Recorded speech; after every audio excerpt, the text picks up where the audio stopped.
Go touch up on them. Go rob them. Go shoot them. You want to go hit the civilians and go rob the civilians that don't got nothing to do with nothing. Ain't never harmed you or nothing. You niggas is crazy. What it do, YouTube? It's Ty Fetty with the Fetty. Back at y'all in another video, man. I know why we here. To handle business, but before we handle that business, man, make sure you like, comment, and subscribe. I'ma say it again, bro. Make sure you like, comment, and subscribe. I'ma say it one more. Matter of fact, like, comment, subscribe. Before I gotta beat you up, man. Look, y'all, we doing like goals, bro. I'm from here on out, bro. I'm holding y'all to this, bro. We coming a little different, bro. I had to take a step back, regroup, refocus, structure up, and we right back here, man. Let's get 200 likes on this video, bro.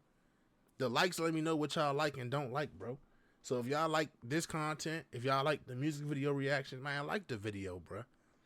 We got Glokk40Spaz, man. Come up, beef with Playboy Cardi, robbing his own fans. Feel me?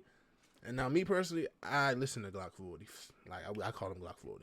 But I listen to Glokk40Spaz. He cool with Blow and that side, 31 and all that shit. So, you know, I'm tuned in. I'm tapped in. Let's tap in. Let's see what's going on, man. Let's go. Glokk40Spaz has been coming up as one of the hottest underground rappers in Atlanta, even though he's locked up on some crazy charges. From beefing with Playboy Cardi to allegedly robbing his own fans at gunpoint, today we're breaking down his whole story. Glokk40Spaz has been popping off in the rap game, but he's been locked up for a couple of years after he allegedly robbed some fans. According to the police report, Glokk posted on Instagram and told anyone in the Gwinnett area to hit him up if they wanted to kick it. Two fans saw the post and hit Glokk up, and he told them to well, that's they stupid ass fault. You think if my what? I don't care if he ain't my favorite rapper. If he is my favorite rapper, this nigga's about to say on Instagram, push up on me if you want to kick it, and I'm about to just be like, yeah, where you at? Let's kick it. I don't know this nigga from a can of paint, man. Man, that's their fault for being wet behind the ears. to meet him at a local gas station. Stupid ass. When the fans pulled up, Glokk and another dude were sitting on the curb outside. Glokk and his homie got into the back seat of the whip, and that's when Glokk allegedly pulled out a gun and pointed it at one of the fans' heads. While Glokk had a strap on one of them, his homie pulled out a gun too and pointed it at the other fan, while Glokk told him to hand over all their money and said not to play with him. I ain't gonna lie. Now, granted, Shorty was wet behind the ears and green as shit for even linking with bruh, but bruh is crazy for that. Like, what? Like, you don't know if they civilians, you don't know if they with that. Like, they easily could have told on you, and they did, bro. If they, you know, they not on that, then of course they gonna call the cop. Like, that's stupid, bro. Like, I don't get it. Niggas be having all these ops, all these niggas who done touched them, touched their people, that got up with them. Go rob them. Go get up with them. Why you doing this to civilians, bro? That's the part I don't like, bro. Like, you got all these niggas you dissing, all these niggas you supposedly beefing with. Go touch up on them. Go rob them.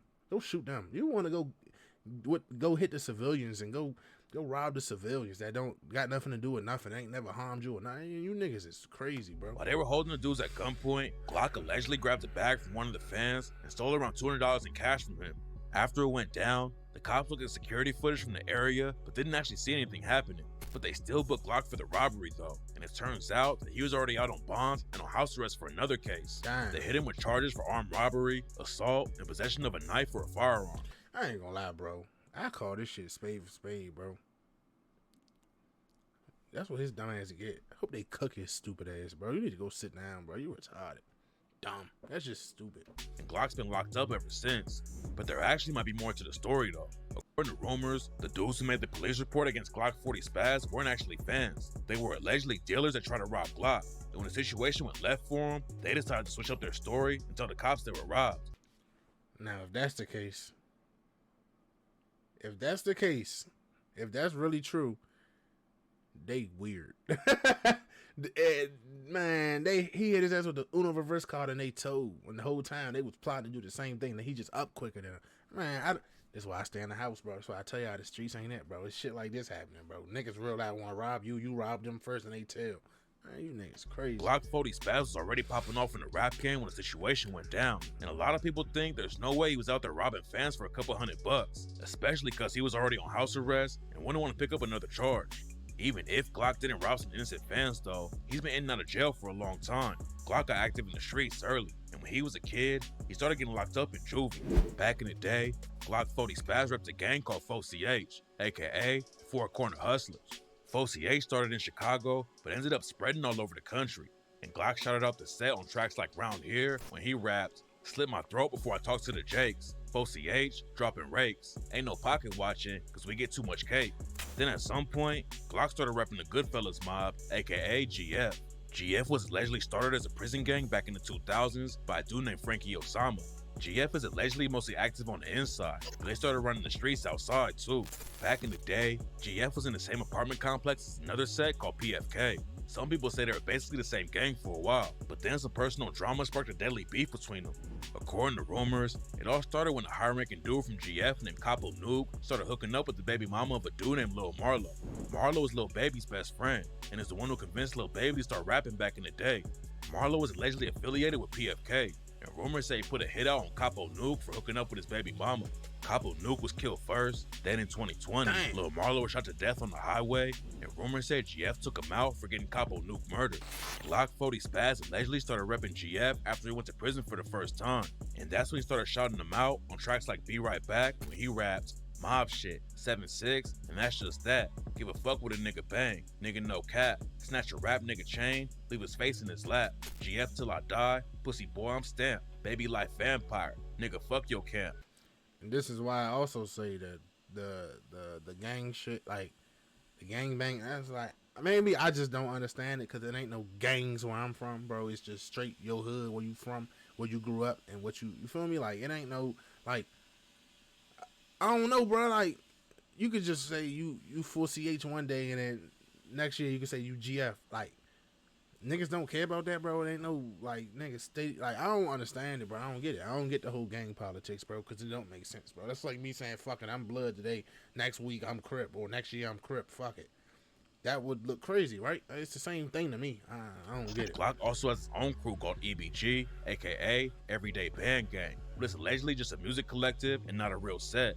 But even if EBG isn't really a gang, they're still taking some heavy losses in the streets. One of Glokk40Spaz's homies in the crew is a dude named Lil EBG. Lil EBG is a lot younger than Glock, but he was allegedly active in the streets before he even became a teenager. And on Be Right Back, Glock shouted him out and rapped, "Stomp a op out in this new Rick Owens. Bands make her dance, fuck round, get these hoes posing. How the fuck it was Lil EBG? That boy chosen. I walk in the party, my fire, I'm gonna blow it." But before Glock really blew up in the rap game and started beefing with one of the biggest artists in the industry, Lil EBG got caught up in a tragic situation and was hit with a murder charge at just 13 years old. Damn. Lil EBG had been making ghost guns at his crib and selling them on the street. Ghost guns are made from parts you can buy on the internet and are basically untraceable. All you have to do is order parts online and put the gun together, and you've got a strap that the cops can't link back to you. Lil EBG was buying everything, putting the guns together, and selling them on the street. It was a good hustle to make money, but it tragically ended up getting his sister killed. A dude named Yusuf MacArthur L was supposed to buy a gun from Lil EBG at his crib, but L showed up with another dude and decided to just instead of paying Lil EBG. That's when Lil EBG upped another strap and let off a shot, but instead of hitting L, the bullet hit Lil EBG's sister Kyra. Kyra's family put her in the car, rushed over to a gas station, and started screaming for help. But by the time the medics got to her, it was tragically too late. Kyra had been hit in the chest and already lost too much blood, and she was pronounced dead at just 14 years old. Lil EBG and L were both booked on murder charges, and it turns out there was even more tragedy going down behind the scenes. Before Lil EBG accidentally killed his sister, his dad caught a 22-year sentence for abusing one of Kyra's friends. Lil EBG's dad was already locked up by the time he started making and selling ghost guns. But what's crazy is that Lil EBG's mom, Ashley, allegedly helped him do it. Ashley's been getting locked up since she was a teenager. She caught her first case back in '97 and was convicted of attempted armed robbery, assault, and theft. Then after Kyra died, the cops charged her for cruelty to children, possession of a controlled substance, making false statements, and possession of a firearm by a convicted felon. Helping your 13-year-old son sell guns is wild, but Ashley was so dangerous, the judge denied her bond and said, "Your criminal history is being considered. I think you can intimidate your son," and wouldn't let her out. Lil EBG getting locked up was a big loss for Glokk40Spaz, but just a few months later, he really started popping off in the rap game and sparked a huge beef that put him in the spotlight. Glock had been dropping music since 2018. A lot of his early projects ran up good numbers, but he never had a big hit that pushed him into the mainstream. After he got out of prison in March 2022, Glock dropped a video for the song Too Love to the Mob that started getting him a buzz. Glock followed up with the song I Choose Violence, which blew up and now has over 4 million views. In May 2022, he dropped a project called Spaz and B. but a lot of people didn't even realize he dissed one of the biggest artists in the game, Playboi Carti.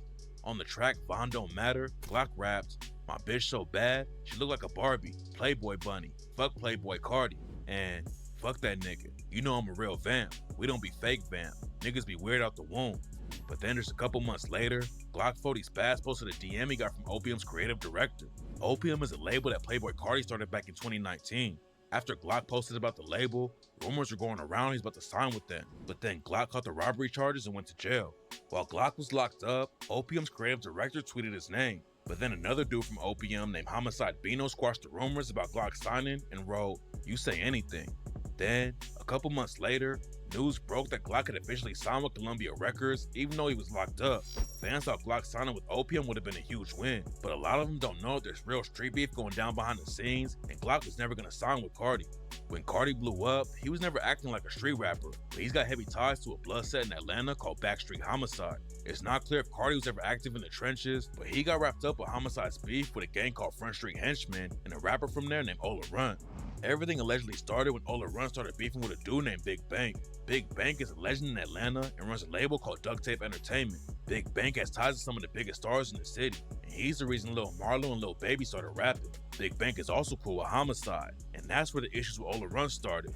Big Bank allegedly got pressed because Ola Run signed to CMG instead of Duct Tape Entertainment. According to rumors, Ola Run's dad is the one who convinced him to sign with CMG, and his dad is also an OG from the Front Street Henchmen. Ola Run started dissing Big Bank, like on the track My Father, when he raps, "Pussy nigga, you ain't it. Heard you got Big Bank, turn him to a lick. How the fuck you a dope boy if you ain't sold shit? Moved to the 3, got ran out to 6. Ola and Big Bank started taking shots back and forth on social media, and Ola started dissing Bank's artist, Problem Child, too. Then in 2020, a Homicide member named Sosa was shot and killed, and Ola's homie 24 Left Eye clowned him on Instagram. That's when the beef really picked up, and rumors say that a dude from Homicide and Lil 1 DTE clapped back and shot 24 Left Eye twice for clowning Sosa's death. Damn. Sosa and Carti were tight, and it was a big loss for Homicide. So when Carti dropped his album Whole Lotta Red a couple months later, he dissed Ola Run. The song Stop Breathing is a diss track about Ola Run. In the beginning of the verse, Carti talks about Sosa's death and his connections to Homicide, rapping, "Ever since my brother died, I've been thinking about Homicide." Later on in the verse, Carti also disses the Henchmen, rapping, "On the way to Front Street, who say we ain't outside? Smoking on the Henchmen, got a nigga fried. I'm hanging with the Pyrus, hanging with the Fives. I got mob ties, I got fucking mob ties." Then Carti took a direct shot at Ola Run, rapping, "I got niggas in Chain Gang on my side. I had the nigga shank Ola for a pie." Ola Run was locked up at the time, so Carti was claiming that he got his homie to shank Ola for a pie, which could either mean an actual pie or a kilo of coke. Carti even made a reference to Gucci Mane cutting ties with Ola Run later in the song, rapping, "I'm too shiesty, I ain't got no OG." Back then, Pooh Shiesty was the newest artist on Gucci's 1017 label. Ola Run was also signed to 1017 at one point, but Gucci ended up cutting ties after Ola started beefing with Big Bank. Ola and Carti's beef cooled off after Ola caught a gun case and went to jail, but Glokk40Spaz started dissing Playboi Carti even more after he got locked up. On a jail call that one of his homies recorded, Glokk said, "Fuck Playboi Carti, nigga, you a hoe. Fuck Playboi Carti, fuck Opium, fuck all that shit, nigga." Glokk is allegedly cool with Front Street Henchmen and Ola, and that's why the beef was deeper than rap.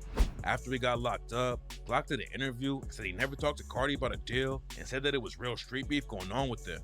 Glokk was already popping off in the industry, but beefing with Carti got even more eyes on him. He's been locked up since 2022, but his team is still dropping new music, and Glokk is running up big numbers everywhere.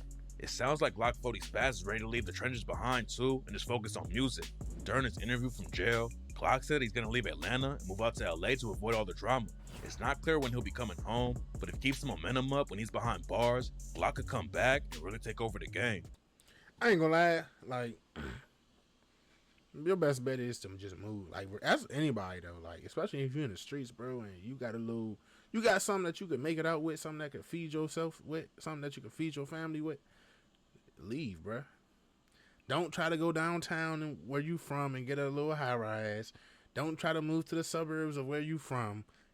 Leave the state and leave. Just go, bro. You done outgrew your shell, bro. It's time to go find a new one, bro. What do hermit crabs do? They grow out their shell and go look for a new one, a bigger one. Leave, bro. Don't stay. Don't try to give back to the community. Give back to the gang, man. Let them niggas fly out to see you, bro. Don't go. Just dumb, bro. It just don't make sense, man. I hope bro keep his head. You know, he can rap, bro. He makes good music, bro. I like his music. I told y'all I listen to him. So I hope he can keep his head above water, bro. Stay focused, bro. Do that bid. Take that time when the chimp come home and be focused and do what he gotta do, bro. Straight up. With that being said, man, it's Ty Fetty with the Fetty. Make sure y'all stay smart, stay dangerous. Get this video to 200 likes, bro, before I really gotta beat y'all up, man. I'm gone.